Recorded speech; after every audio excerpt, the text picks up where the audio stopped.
Ndayifate? Ndagufasha rata.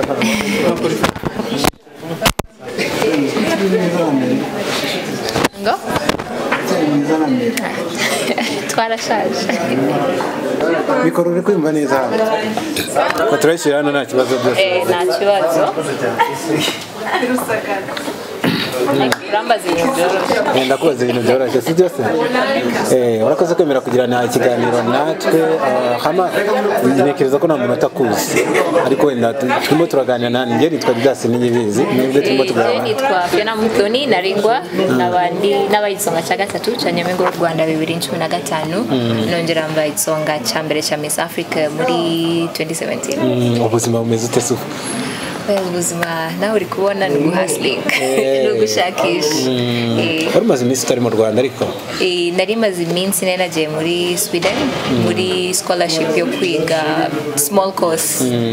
course y'amezi 2 n'igice. Yego. Tubwire rero reka tumanze dutembereze muri Sweden mwagiye ubuzima buhagaze gute muri Sweden bitandukaniye no mu Rwanda tubwire muri Sweden wakoraga ibiki wenda umunsi ku munsi ukuntu byabyifashe. Well, muri navuga se byari bitandukanye cyane no mu Rwanda kubera mu Rwanda naho duteye imbere dufite amajyambere menshi cyane ku buryo ukomparinze Sweden naho hafite isuku nko mu Rwanda abantu ba Sweden naho barakundana bavuga ururimi rwabo rw'igi Sweden ni bacya cyane bavuga icyongereza so twagiye muri time ya summer dusanga hameze neza hari tashushe nko mu Rwanda naho byari bitandukanye cyane and then dutangira classes twigaga buri munsi kuva kwa mbere kugera kwa gatanu. Kwa gatanu mwigaga ibiki? Nagiye muri course yo kwiga nagiye muri course ya scholarship nahawe na University of Rwanda partnership ya University of Rwanda na Sweden noneho no kuvuga course yo nagiye kwiga ifatanye n'ibyo niga muri kaminuza which is itangazamakuru so nagiye niga course ya news literacy and media maze tugerayo baratwakira ku kibuga dusanga baduhaye ahantu ho kuryama twaje turi abanyeshuri bane kuva muri kaminuza y'u Rwanda twese dufite icyumba cyacu maze bakanaduhereza na amafaranga yo gukoresha hari yo kugura ibyo kurya no kubaho nyine and then so twahageze nko kwa kane itariki 14 maze dutangira kwiga itariki 16 so byari kuwa mbere so twigaga kuva mu gitondo saa 2 kugeza saa 6 maze tukongera afternoon aho tugakomeza kwiga so twize ibintu bijyanye na itangazamakuru batwigisha ibintu bijyanye no kwandika print tugenda dusura ibitangazamakuru bya hariya bagenda babitwereka byose kuntu bimeze and then twabaga ahantu hitwa Kalmar nagari mu mujyi mukuru wa Sweden ni ahantu amasaha 6 uvuye mu mujyi mukuru witwa Stockholm so twabaga ahantu hitwa Kalmar aho ni hafi y'amazi. Muri Sweden rero wenda tumanze tubwire ukigera muri Sweden ni iki cyagutunguye kubona muri Sweden? Ikintu cya mbere cyantunguye kubona muri Sweden niki navuga ko ibyo kurya byaba biratandukanye icyo cyari ikintu cya mbere maze ikintu cya kabiri harahenze ku buryo amafaranga baduhaye twakoresheje menshi mu minsi ya mbere tutabizi umubare wayo ariko ubuzima bwahariya burahenze cyane navuga ko ari ibyo bintu bigenze niki se kuryama wenda kurya niba tumenyeye ko amazi nk'aka gacupa ashobora kukagura magana urugero nk'ibyo kurya umunsi wa mbere twagiye hanze maze tugura ibyo kurya tugura baga n'amafiriti hano mu Rwanda wabona baga wabona baga 2,000 ariko tuze muri Sweden baga yaguraga 39,000 by'amanyarwanda so urumva birahenze cyane kuyarekura nago twari tubiza agaciro twumva kwera ishiringi rimwe rya Sweden ni ishiringi 1,000 ryo mu Rwanda so twumvaga 39 krona tukumva ni make cyane ariko nyuma tumera kuntu babibara kabona twatanze 39 krona ariko ni 39,000 y'amanyarwanda so twumva nyine ubwo mwari nka kangahe kuva ngaho twatangiye nyine kugura ibintu muri supermarket tukagura tukajya twese tugasangira kugira ngo tubashe gusevinga ku mafaranga. Ugeze muri Sweden nk'umuntu w'umunyarwanda kukureba ari umwirabura w'umunyarwandakazi abantu wabonaga bakureba bati ntago bamenyereye abirabura benshi ntago babimenyereye kubera barazaga bakakubona bakamenya naguvuye aho ngaho bagahita bakwegera bakakubaza uvuye he bakagerageza kukwereka mu bintu ibyo abantu bakora hari muri Sweden so batwakiriye neza. None reka tugaruke mu buzima bwawe nka Miss ubu umuntu yakwibaza ko umeze ute mu buzima busanzwe hanze abantu barakubona bati sinzi numva ari ibintu bisanzwe nta hantu ntandukanye kuba ndi Miss cyangwa ndi umuntu bisanzwe ni ibintu bimwe kandi kenshi ubu ngubu ikintu ndi gushyira muri priority ni ishuri so usanga kenshi mba ndi ku ishuri mba nikora ibintu byo ku ishuri kugira ngo nabyo mbashe kubirangiza no graduating. Wabaye Miss muri Afurika ntekereza ko ari ibintu by'abantu bavuze ati baye umusitari n'ubwo wenda wari usanzwe uriwe ariko wabaye umusitari wo ku rundi rwego. Reka tujye mu buzima bwo mu ishuri abana mubana mute ku ishuri ntabwo bajya bagutinya wenda mukoresha abana nuko ari abo mwigana mubana mute ntabwo bajya bagutinya wenda avuga ati ni umuntu ukomeye cyane. Kubera maze imyaka 4 ndi muri University of Rwanda so muri iyo myaka 4 twabaye inshuti tuba abavandimwe ku buryo turamenyerana ku buryo njewe kugera muri Miss nta kintu cyahinduye kubera turaziranye turatahana dusangira saa sita so urebye nta kintu cyahindutse. Tujye no kuri Fiona nyirizina ubundi Fiona akunda iki mu buzima busanzwe reka twihere mu byo kurya. I eat everything ibyo kurya byose bihari ndabirya ariko nkunda cyane cyane ibiryo biri traditional nkunda chapati ibishimbo imyumbati ibijumba n'ikibogoto bimaye twabinshuti. Buratunguranye niwe mukobwa uvuze kujya kunda inyama. Ntabwo nkunda inyama nkunda amafiriti ariko agafi wakarya buri ndabiga byose ndabiga ariko ntabwo ari byo bintu navuga ngo reka nge iyo nekereje gusohoka nekereza kawunga maybe na nyama choma nibyo navuga ko najya buri gihe. Mukunywa se kamanyinya amanyinya bura ni alcohol gakomeye cyane. Oya nagije inzoga ku cyumweru kwa gatandatu cyangwa kwa gatanu iyo ni iminsi amwe mu madini bajya basenga we musenga ryari musengera wenda niba kuri every ku cyumweru kuri Christian Life Assembly ariko nago bivuze ko nahandi Monday harantuja tujya gusenga hitwa Prayer House aho duhura turi urubyiruko kwa kabiri kuri CLA haba hari amateraniro y'abantu kuza gusenga kwa gatatu twa dufite cell so nukuvuga twebwe gusenga ntago ari umunsi ariko haba hari ibintu bitandukanye mu minsi y'icyumweru. Iyo tubonye abakobwa nkamwe duhita tujya amatsiko kuganira ku ndangagaciro z'umunyarwandakazi kuri weho umunyarwandakazi ufite indangagaciro n'umunyarwandakazi umeze uti? Ntabwo ikintu cya mbere ni kwiyubaha like ni umuntu uzi kwiyubaha uzi respect kubaha abantu bari kumwe abantu babanye and then n'ikindi kintu ni kuba uri hard work kubera tureba ko igihugu cyacu kivuye kameme natwe turapfa we should have motivation yo kubyuka mu kintu tukavuga turabakobwa yego leta iri kudufasha iri guproviding a platform y'abakobwa gender equality irahari reka natwe none dushiremo imbaraga mu kubaka igihugu cyacu hakaba n'urukundo yego urukundo rukomeje bimera kwibaza umuntu akibaza se nagira umukunzi wenda nubwo ari kubyinjiramo cyane ariko ibibazo abantu benshi bagenda bibaza ubwo buzima ntabwo nkunda kubuganiraho cyane ariko aramutse hari se wenda ntabwo ashaka umubwire ngo ninde aba yujuje ibihe bundi bisabwa ku mukunzi wawe kubera wanda ama Christian so icyambere agomba kuba ari Christian kandi icyakabiri agomba kuba yubaha abantu bose ida uri umukobwa uri umuntu umwana kuba akubaha nanjye akanyubaha nk'umuntu kanyubaha nk'umukobwa kandi n'ikindi mashaka umuntu who challenges me umuntu undeba akavuga okay Fiona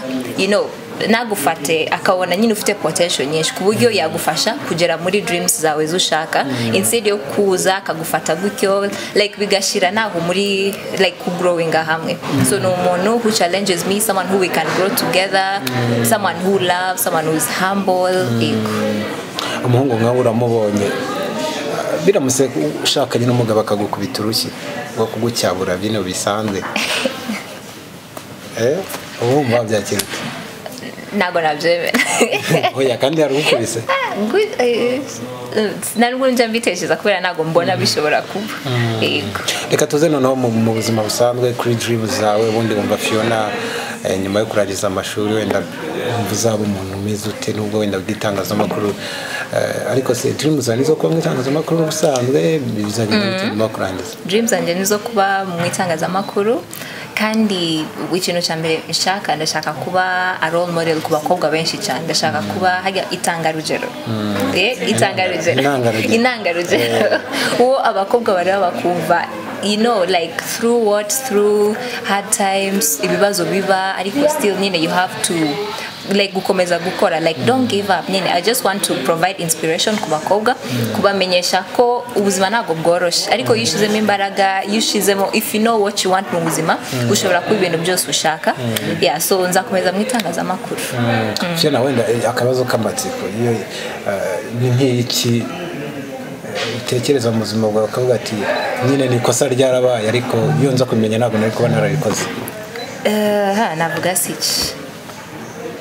nta kintu navuga kubera numva ibintu byose binjize like biramfasha kugera aho ndi ubu ngubu, so nta kintu navuga ko ari ikosa ahubwo mvuga ibintu byose bihari it's a learning opportunity. Ntabwo nabyita ikosa but it's a learning opportunity, so mwanje nkwiriye kureba ukuntu byagenze nkamenya nihe somo nkuramo kandi ni gute nakwigisha n'abo bantu iryo somo. Ni ikibazo umuntu nakwita ko ari icya fake cyangwa kiri funny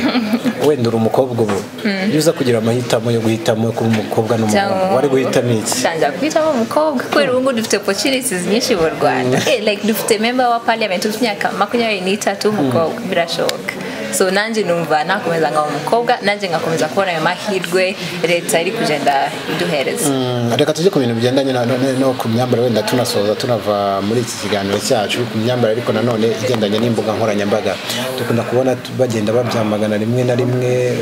bakavuga ati abakobwa babiyambika wenda imyenda itari myiza, bamwe bakavuga ati ni uburenganzira bw'abantu. Kuri weho kwambara umuntu yesheje icyubahiro kuba yambaye ameza ati? Nanjye navuga buri muntu wese abazi style ye, abazi ikintu kimubera, so navuga ni decision y'umuntu icyo umuntu yambara ariko ikintu navuga ni ambara ikintu nawe wakunda kubona umwana wawe yambaye, you know, like ambara ikintu ku buryo nakuntu wakwambara ubusa maze uvuge ngo you expect abantu kukureba bakaguhereza agaciro, you know, so nawe ambara imyenda igaragaza moral qualities ufite, igaragaza beliefs zawe, igaragaza n'umuco wawe. Dusoza ni icyo ukunda ku Rwanda ni ibihe bintu ku buryo uvuga ati igihugu cy'u Rwanda sinakivamo kubera ibi cyangwa mbikunda kubera ndi umwana twajyaga tuvuga ngo u Rwanda bashobora kuba banabivuga u Rwanda rugarirwa Gasabo igihugu cy'amata n'ubuki, so nkunda amata